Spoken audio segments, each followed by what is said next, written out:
నమస్కారం. నమస్కారం. Next elections వస్తున్నాయి కదా, జగన్ గారా చంద్రబాబు నాయుడు గారా? జగన్ గారు. ఎందుకమ్మా మరలా జగన్ గారు? జగన్ గారు నాకు చంద్రబాబు నాయుడు ఉన్నప్పుడు నాకు పింఛని రాలేదు. మా ఆయన చచ్చిపోయిన 4 సంవత్సరాలు అయింది. అప్పటికి పింఛని రాకుండా చేసేసారు. నాకు చచ్చిపోయినట్టుగా కోట కూడా తీసేశారు. కోట కూడా తీసేశారు. తీసేస్తే జగన్ బాబు వచ్చిన తర్వాత నాకు పింఛని వచ్చింది. కోట కార్డు వచ్చింది. 18,000 వచ్చాయి. తర్వాత భూమి భారస్ డబ్బులు వచ్చాయి. తర్వాత ఈ రుణమాఫీ డబ్బులు వచ్చాయి. 18,000 కూడా వచ్చాయి. మరలా ఇప్పుడు చంద్రబాబు నాయుడు గారు పవన్ కళ్యాణ్ ఎంతకన్నా ఎక్కువ హామీలు ఇస్తున్నారు కదా. మాకు ఏదంటే అవునాయి కానీ మాకు జగనే కావాలి. గణేష్ గారు జగనే కావాలి. జగన్ గారు నవరత్నాలు ఏమైతే ప్రకటించారో అన్ని ఇచ్చారమ్మా? అన్నీ ఇచ్చేసారు. మాకు అతను ఏదైతే ప్రకటించారో మా పిల్లలకి అమ్మఒడి డబ్బులు వచ్చాయి. అన్నీ వచ్చాయి జగన్ బాబు వచ్చిన తర్వాత.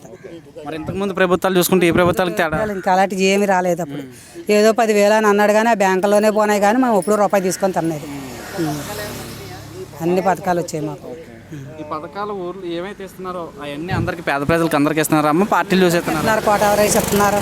అన్నీ ఇస్తున్నారు. ఊరికనే ఇస్తున్నారు. కోట రైస్ కూడా ఊరికనే తింటున్నారు. మరి ఇటువంటి మంచి కార్యక్రమాలు అన్నీ జరగాలంటే మళ్ళీ జగన్ బాబు రావాలి. సీఎం రావాలి.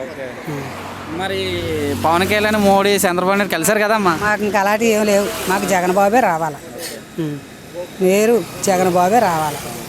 మేము ముచ్చితంగా ఉండేవాళ్ళమే. తెలుగుదేశంలో ఉండేవాళ్ళం. అప్పుడైతే జగన్ బాబు ఎప్పుడైతే మా ఆయన చచ్చిపోయాడో నాకు పింఛన్ ఇవ్వలేదో అప్పటి నుంచి జగన్ బాబుకి వెళ్ళి తిరిగిపోయాం. సరే అమ్మా.